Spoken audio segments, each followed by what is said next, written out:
नमस्कार दोस्तों, स्वागत आप सभी लोगों का Sanjay PCS academy YouTube channel पर। आज हम गुलशन कुमार का जीवन परिचय देखेंगे।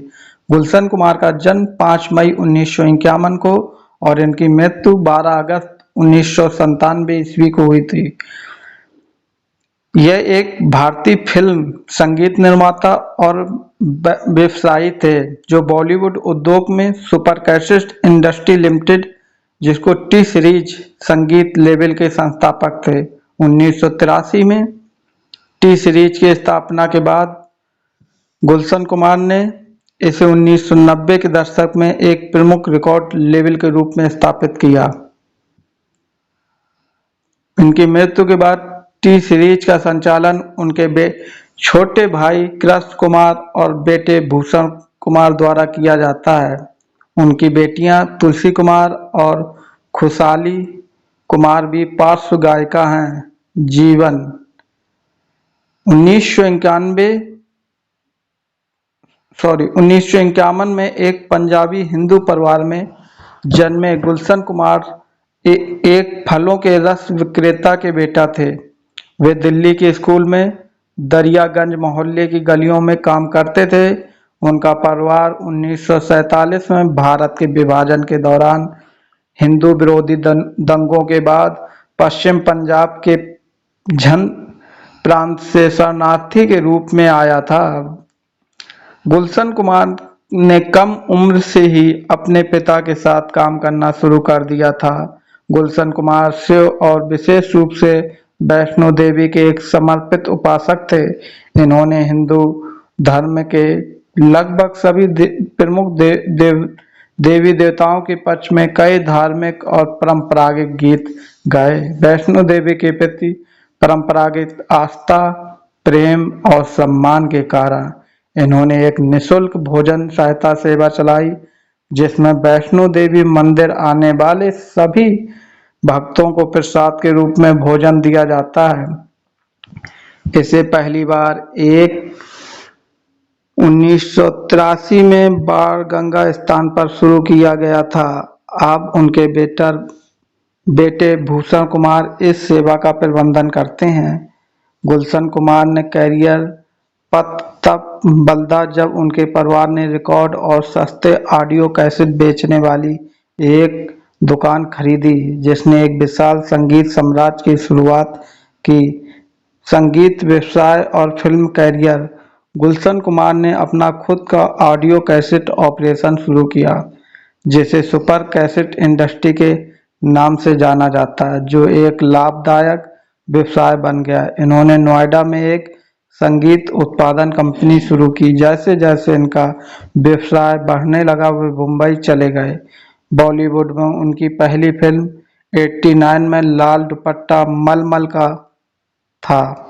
इनके बाद 1990 में बड़ी हिट फिल्म आशिकी आई, जिसने नदीम श्रवण के संगीत के लिए याद किया जाता है। इनकी अन्य फिल्मों में बाहर आने तक, दिल है कि मानता नहीं, आई मिलन की रात, मीरा का मोहन, जीना मरना तेरे संग और बेवफा सनम शामिल है। टी सीरीज म्यूजिक लेबल 1990 में आशिकी के रिलीज के साथ टी सीरीज भारत में शीर्ष संगीत लेबल में से एक रूप में उभरी। 1990 के दशक में शुरुआत में टी सीरीज भारतीय संगीत उद्योग में उछाल लाने के लिए काफी हद तक जिम्मेदार थी। अपने संगीत और फिल्म निर्माता के साथ टी सीरीज की वार्षिक कमाई 1985 में रुपए 20 करोड़ से बढ़कर 1991 में रुपए 200 करोड़ हो गई थी और 1997 में गुलशन कुमार की मृत्यु के समय तक रुपए 500 करोड़ तक पहुंच गई थी। यह एक प्रमुख लेबल बना हुआ है और भारतीय संगीत बाजार के 60% से ज्यादा हिस्से का इसका कब्जा है। अंतर्राष्ट्रीय बाजार में टी सीरीज का कारोबार $4.2 मिलियन से ज्यादा है और ये 6 महाद्वीपों के 24 देशों में निर्यात करता है। भारत में इसका 2500 से ज्यादा डीलरों का सबसे बड़ा वितरण नेटवर्क है। फिल्मोग्राफी 89 में फिल्म आई लाल दुपट्टा मलमल का। 1990 में अप्पू राजा 1990 में आशिकी 1990 में बाहर आने तक, 1991 में आई मिलन की रात, 1991 में जीना तेरी गली में, 1999 में दिल है कि मानता नहीं, 1992 में मीरा का मोहन, 1992 में जीना मरना तेरे संग, 1992 में संगीत, 93 में शबनम, 93 में आजा मेरी जान, 1993 कसम तेरी कसम, 1995 में बेवफा सनम, 1950 सूर्यपुत्र शनिदेव, 1995 सत्यनारायण की विराट कथा, 1997 में चार धाम, मृत्यु गुलशन कुमार दुआ की मृत्यु जितेश्वर मंदिर महादेव मंदिर के बाहर हुई, गोलाबारी में हुई, जो भगवान शिव को समर्पित एक हिंदू मंदिर है, जिसमें वो रोजाना मुंबई के अंधेरी पश्चिम उपनगर जीत नगर में जाते थे। 12 अगस्त 1997 को उन्हें 16 बार गोली मारी गई थी। हत्या के दिन उत्तर प्रदेश सरकार द्वारा उपलब्ध कराया गया उनका अंग रक्षक बीमार था। हालांकि उन्हें 5 और 8 अगस्त 1997 को 2 धमकी भरे कॉल आए थे, लेकिन कुमार ने जबरन वसूली की रकम देने से इनकार कर दिया। राउफ ऑफ अब्दुल रशीद सहित किराए के हत्यारों ने 1 महीने तक टोही का काम किया, लेकिन हथियार बंद अंगरक्षक की वजह से आगे नहीं बढ़ पाए।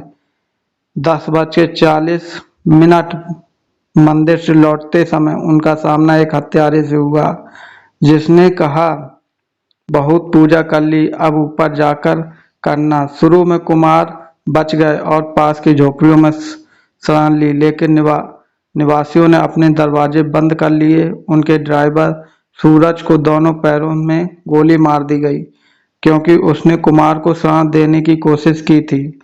डी कंपनी नामक मुंबई अंडरवर्ल्ड संगठन को इस हत्या के लिए जिम्मेदार माना जाता है। पुलिस ने संगीत जोड़ी नदीम शर्मा के फिल्म संगीतकार नदीम सैफी पर व्यक्तिगत विवाद के कारण हत्या के लिए भुगतान करने और हत्या के बाद देश छोड़कर भाग जाने का भी आरोप लगाया।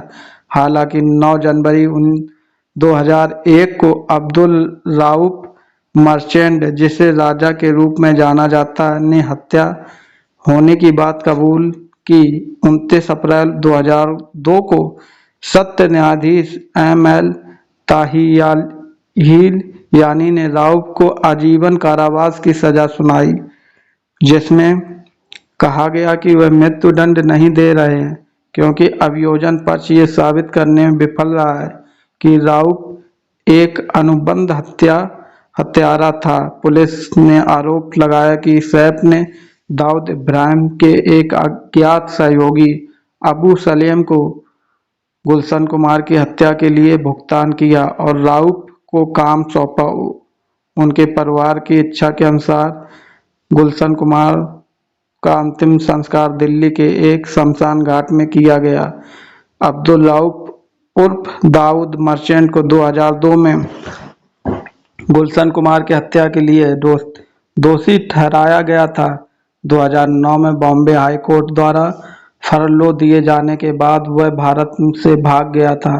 उसे 2016 में बांग्लादेश से प्रत्यावर्तित किया गया था। वह वर्तमान में मुंबई की उच्च सुरक्षा वाली ऑर्डर रोड जेल में है। विरासत टी सीरीज अभी भी चल रही है और इसका संचालन पूरे भारत में व्यापक आधार पर चल रहा है। 2017 में टी सीरीज ने कुमार के बारे में Mogul the Gulshan Kumar story नामक एक जीवनी फिल्म बनाने की घोषणा की है। जय हिंद, जय भारत।